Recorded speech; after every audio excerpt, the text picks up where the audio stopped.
Ganja masih mendominasi angka kasus narkoba di wilayah hukum Polresta Jayapura Kota, dan pelaku penyalahgunaan narkotika jenis ganja masih banyak yang di bawah umur. Polresta Jayapura Kota mencatat kasus narkoba periode Januari hingga Agustus. Penanganan kasus narkoba telah mencapai 51 kasus. Hal tersebut diungkapkan Kapolresta Jayapura Kota Victor Denmakbon di Mapolresta Jayapura Kota pada Selasa 9 Agustus 2022 saat menggelar press conference, di mana dari 51 kasus tersebut terdapat 63 tersangka, yang mana terdapat 59 laki-laki dan 4 perempuan. Dari 63 tersangka terdapat 7 warga negara asing dan 56 warga negara Indonesia.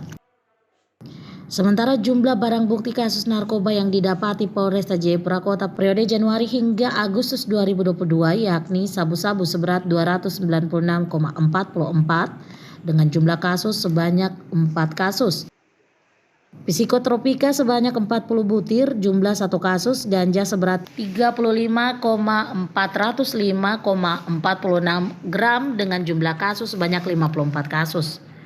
Dari pengungkapan kasus narkoba selama periode Januari hingga Agustus 2022, kasus narkoba jenis ganja masih mendominasi di wilayah hukum Polresta Jayapura Kota dan kebanyakan masih di bawah umur. Ya, untuk proses ya, ini ada tahap 1 8 sampai dengan tahap 2 22. Dan juga kita lakukan kegiatan restoratif justice ya terkait dengan tindak pidana narkotika.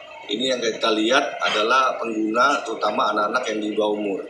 Namun kita tetap upaya tidak hanya kita keluarkan dibina orang tua, tetapi kita kerjasama dengan Badan Narkotika Nasional Provinsi.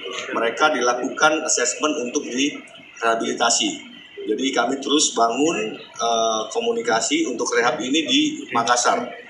Ada beberapa kasus yang kita ungkap, ini kita rehabilitasi, tapi kita harus mewajibkan kasus ini, anak ini harus benar-benar clear and clean ya terkait dengan kandungan narkotika. Tapi kalau memang tidak juga diupayakan untuk clear and clean, berarti tidak ada upaya dari dirinya maupun dari keluarga, tentu kita akan proses lanjut kasus tersebut. Freddy Nuboba, iNews Jayapura melaporkan.